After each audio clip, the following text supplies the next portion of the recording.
Hello, everybody. Welcome to Late Night Football. Welcome to our live match reaction show, our first ever live match reaction show, I believe. And we're talking about it's finished. Wolverhampton Wanderers 1, Liverpool 3.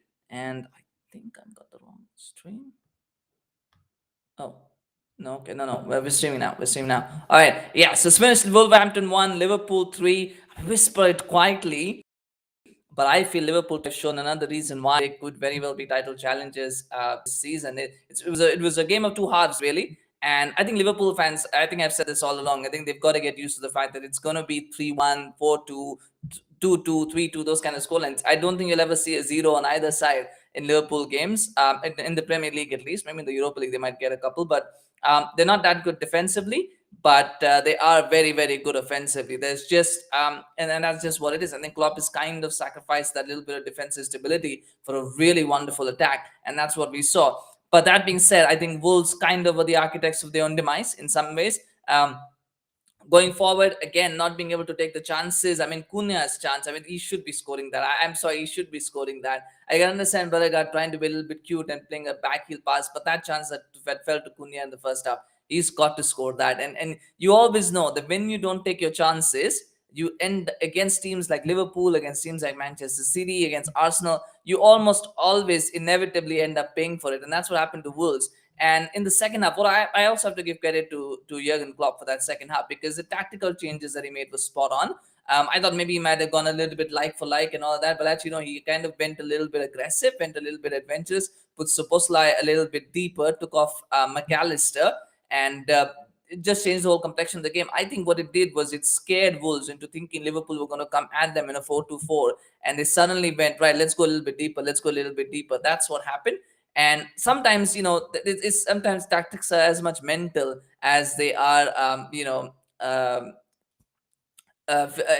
in-game changes, or kind of like making changes to the gameplay. It's also sometimes just impacting the mind of the players and the manager. I think that's what Liverpool did. Wolves started dropping deep in that second half, and when they start doing that, you almost always inevitably expect Liverpool will get a chance and they'll take it. And that's what happened for that first goal. Once that ball is nutmegged from Jota, no, sorry, that was not that was the second goal, wasn't it?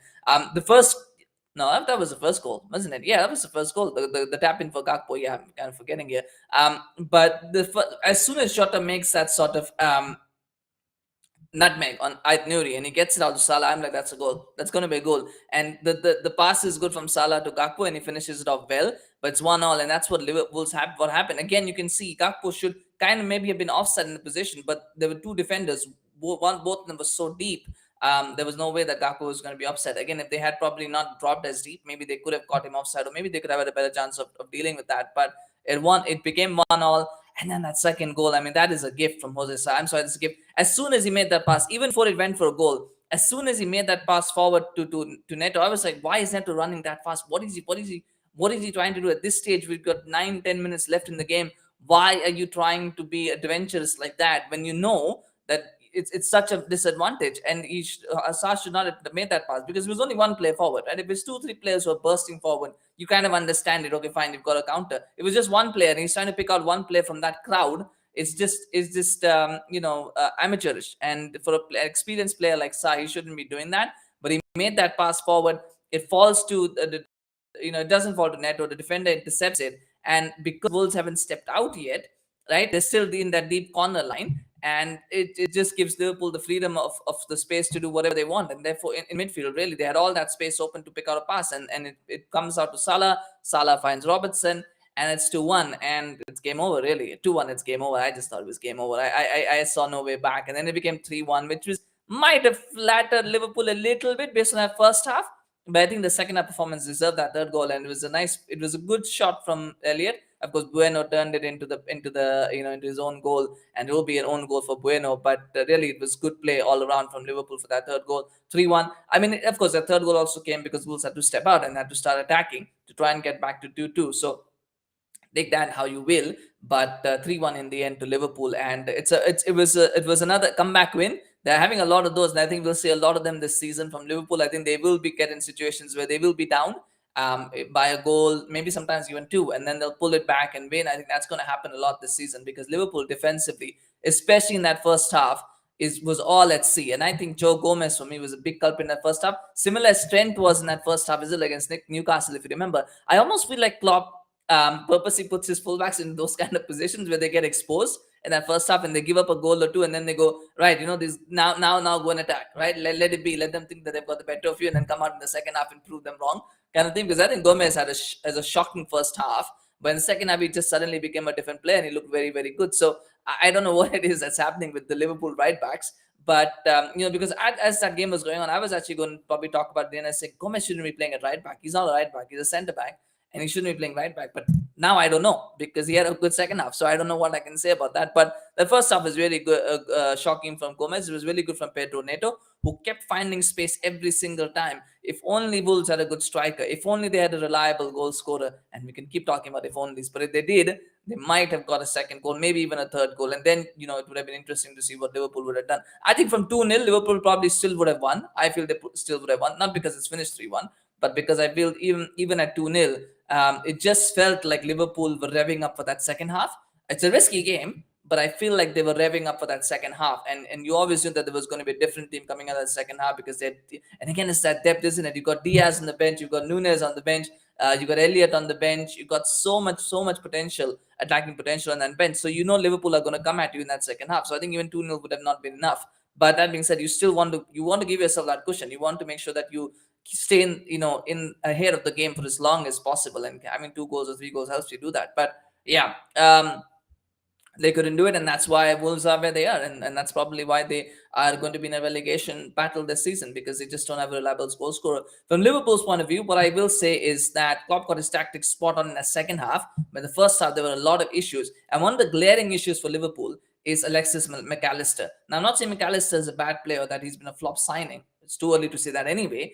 But I just feel that he is not the CDM. And maybe now with Gravenberch, coming in, maybe he'll probably get a game again in the Europa League. He'll probably start that game. Maybe they'll ease him in.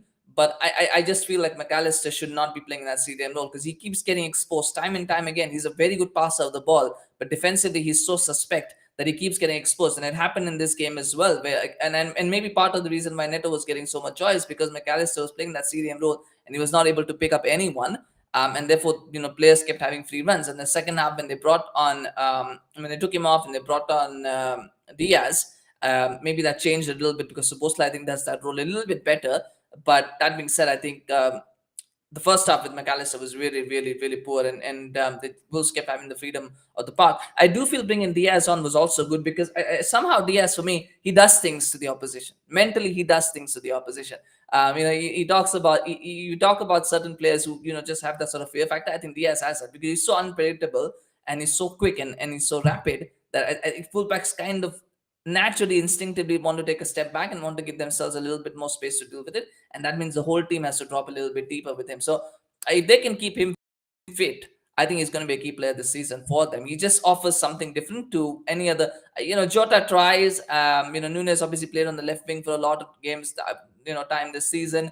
But really on that left wing, when you've got, and Gakpo can play there. But really, I think it's Diaz who offers that X factor. He's that depth to play with something very, very different. So they're keeping him fit will be important. I would not even play him in the Europa League games. I would just go, don't play. Just play in the Premier League for the 6 games. Let's try and see if we've got enough. I think Liverpool have an easy group in the Europa League, so at least they should get out the group stages. But for the group stages, I would definitely not play Diaz. But that's a conversation for another day. The man of the match, I mean, they gave it to Andy Robertson. I'm not sure if it was Robertson. I'm trying to figure out who it was. It would have, for me, it would have been, if this had been a draw or a win for Wolves, I probably would have given it to Craig Dawson, because I thought Craig Dawson was excellent in that second half defensively for Wolves. Was winning everything in the air. Was really, really good. I think Salah probably gets a little bit of a nod as well, because he got 2 assists. It's a hard one, right? There was no standout player from Liverpool's side, so maybe Robertson is the pick. Could be the pick, I guess. Yeah, probably could be Robertson. Yeah, I'm trying to think of who stood out for Liverpool, throughout that game. I don't think there was any standout player. It was a very good team performance, and maybe that's better. You sometimes you prefer team performances than having 1 or 2 star players. But who actually made a really proper impact across? Maybe Klopp. Jurgen Klopp, man of the match, because his tactics changed that game. You could probably give it to him. because he was really good. Yeah, his tactics were spot on, and that's for the second half at least, and that's good to see. And I think Klopp is benefiting from the fact that he has so much attacking depth on the bench now that he can, even if he gets it wrong in that first half, as long as they're still in the game, he can always tweak it. He can always make changes. He can always bring players on, especially when other teams get tired. Wolves expended a lot of energy in that first half, and then second half they didn't have the energy to cope. So yeah, I think they did well there as well. Anyway, another game coming up, so I'm gonna go watch that one. I'm gonna watch United get battered by Brighton now. So I'm gonna see that, and then we'll be back again with the match reactions for that. Please do smash a like on this video if you enjoyed it. Smash a like for Liverpool winning. Smash a like if Robertson was your man of the match as well, or if you felt somebody else was the man of the match.